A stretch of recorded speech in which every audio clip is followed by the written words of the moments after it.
வீட்டுக்காணிக்கு permit எடுத்துட்டே இல்லையா? காணி 61ஆம் ஆண்டு கொடுத்த காணி இனி இல்லாத ஒரு கஷ்டத்தில் தான் நாங்கள் இந்த சொல்லுவோம். எல்லாத்துக்கும் கிணறு தண்ணி வசதிகள் ஒன்றும் இல்லை. ஒரு 5 கிணறு 6 கிணறு தான் இதுக்குள்ளே இருக்குது. பொது கிணறு இருக்கும். மற்றபடி ஒரு 5 பேருக்கு கிணறு இருக்கும். மற்றபடி வேறு யாருக்கும் கிணறு வசதிகள் இல்லை. வடிவித்த கல் என்று சொன்னால் ஒரு பொன்கொழிக்கும் ஒரு கிராமமாக திகழ்ந்தது. இங்கே கடந்த காலத்திலேயே ஒரே குடும்பத்தைச் சேர்ந்த ஒரே பரம்பரையான கூடுதலான மக்கள் தான் இங்கே வாழ்ந்து வந்தார்கள்.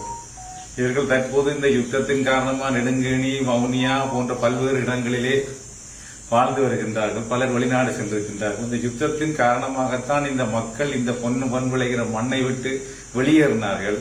மீண்டும் இந்த மக்களை இங்கே குடியேற்றுவதற்கு உண்மையிலேயே எமது ஆளுநர் இதுபோன்ற சொல்லப்போனால் பழைய எல்லைப்புற கிராமங்களை மீள் குடியேற்றம் செய்து அந்த இடங்களை பழைய நிலைக்கு கொண்டு வருவதற்கு உண்மையிலே அரும்பாடுபட்டு வருகின்றார்.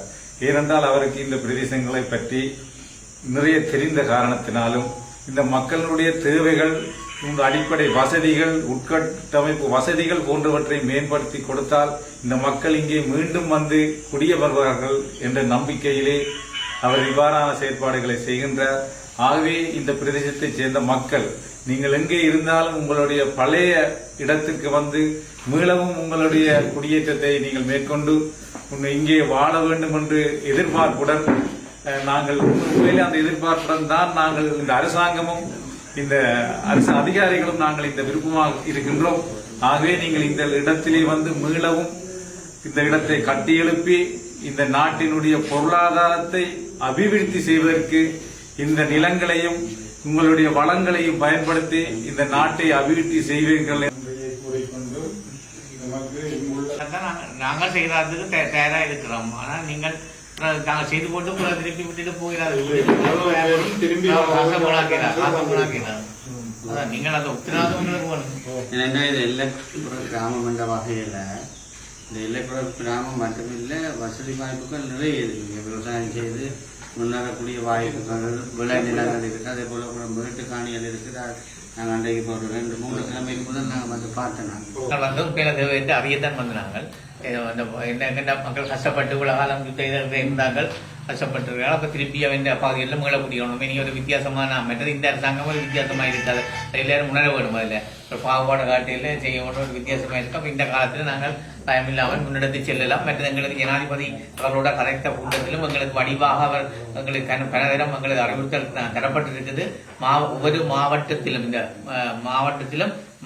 மாவட்டத்திலே குழுக்கள் அமைத்து இந்த மக்களுடைய காணிகள், அந்த விவசாய காணிகளாக இருந்தாலும் சரி அல்லது அவர்கள் குடியிருக்கிற காணிகளாக இருந்தாலும் பல இடங்கள்ல வந்து உங்களுக்கு தெரியும் பல அநீதிகள் நடந்திருக்கு. ஏற்கனவே 2012ஆம் ஆண்டு அந்த கூகுள் மேப்பை வச்சுக்கொண்டு சில கசப்பண்ணி போட்டினம், வனவள திணைக்களம், மற்றது வைல்ட் லைஃப் திணைக்களம், அப்படி ஆர்கியோலஜி அப்படி இப்படின்னு கணக்கு நடந்து போச்சு. அவை நாங்கள் அன்றைய கூட்டத்தில் கலைச்சாங்கன்னா கூட விவசாய காணிகள் கணக்க அதுக்கெல்லாம் கிடக்குது. விவசாய பூவை இல்லாமல் கிடக்கு. அநேகமா 80, 84, 85ஆம் ஆண்டு இடம்பெயர்ந்து வாக்கின்ற காணியில் இப்போ அவங்க திரும்பி போக முடியாம கிடக்கு. கன்னடங்கள்ல காடுகளாக கிடக்குது. அவங்க கசட் பண்ணி வச்சுக்கிறாங்க இல்லைன்னு சொல்லி அவன் அந்த கிணறுகள் கிடக்கிறதுக்கு அந்த கிடக்கு. மற்ற பல குளங்கள் காடுகளுக்கு வருது. அவை அந்த அவர் உங்களுக்கு உறுதி வந்திருக்காரு. மாவட்ட மட்டத்தில் ஒரு கமிட்டி ஒன்று போட்டு அந்த கமிட்டி தீர்மானித்து அந்த நடவடிக்கை எடுக்கப்படும். அவை அது விரைவில் நடக்கும். ஆகவே நாங்கள் அதை இந்த இனி காலத்தில் இந்த காணிகளும் அதை விடுவிக்கப்படைக்க நீங்களும் அந்த காணிகள்ல இருக்க வேணும்.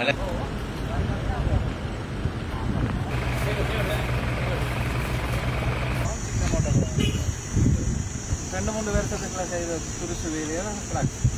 இது ஸ்பில்லுங்க அங்கே மற்ற நடுவில்